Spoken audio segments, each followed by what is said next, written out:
हम लोग आज जानने का प्रयत्न कर रहे हैं कि ये अंदर की यात्रा जो हमें भगवान तक पहुंचाएगी वो कैसी होती है। एवं हमने ये जाना कि यात्रा का प्रारंभ होता है श्रद्धा से, पश्चात हम साधु संग करते हैं जहां से तत्व ज्ञान मिलता है। एवं तीसरी सीढ़ी है भजन क्रिया, भजन में लगना। अब भजन में आप में से कई लोग लगे हुए हैं, उसमें समझने की बात क्या है। ये भक्ति रूपी भजन कई प्रकार से होता है। नवधा भक्ति कहलाई गई है।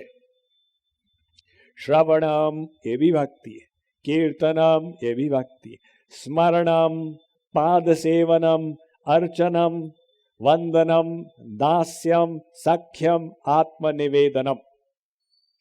प्रहलाद महाराज ने भागवत में नवधा भक्ति बताई तो वो नवधा भक्ति प्रसिद्ध हो गई। चैतन्य महाप्रभु ने कहा भजने श्रेष्ठ नवधा भक्ति।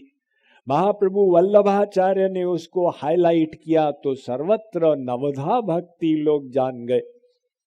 वो नवधा भक्ति में आप किसी भी भक्ति से अपना साधना करें, किंतु एक भक्ति कंपलसरी है।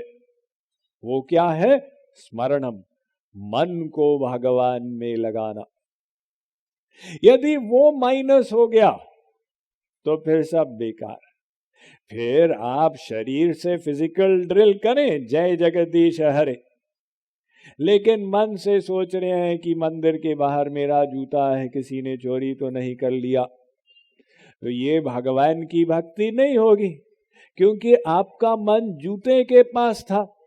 भक्ति का मतलब मन को हम भगवान के पास ले जाएं, और भक्ति को मन को आप जूते के पास ले गए, ये भगवान की नहीं जूते की भक्ति हो रही थी। भक्ति का मतलब उपासना, अपने मन को भगवान में ले जाना।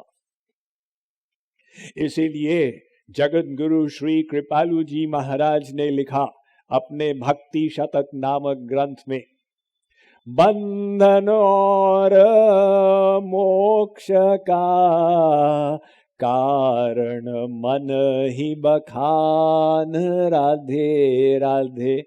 वो कहते हैं भाई देखो, बंधन और मोक्ष का कारण तुम्हारा मन है। या ते कौनियो भक्ति करू, करू मन ते हरि ध्यान, राधे राधे। इसलिए तुम कोई भी भक्ति करो, माला फेरो, कीर्तन करो, जप करो, लेकिन हरि का ध्यान अपने मन से अवश्य करो। अगर ये आइटम मिस हो गया तो फिर आप जो भक्ति कर रहे हैं ये तो जीरो में गुणा हो रहा है। 0 गुणे 0 बराबर 0, 0 गुणे लाख बराबर 0। क्योंकि मन की शुद्धि तो हुई ही नहीं, आप शरीर से फिजिकल ड्रिल करने लग गए। भगवान कहते हैं इससे मैं इंप्रेस नहीं होता। भगवान कहते हैं भाई देखो, संसारिक क्षेत्र में बहिरंग क्रिया का महत्व होता है, ईश्वरीय क्षेत्र में तुम्हारे अंदर की मंशा, तुम्हारे विचारों का महत्व होता है। अब मान लो कि आप कोई पॉलिटिकल सभा में गए, आप एक पार्टी के हैं, दूसरी पार्टी का नेता आया, आपने सोचा भाई अब हमें इसको माला तो पहनानी पड़ेगी, लेकिन काश हम इसको जूते की माला पहना देते।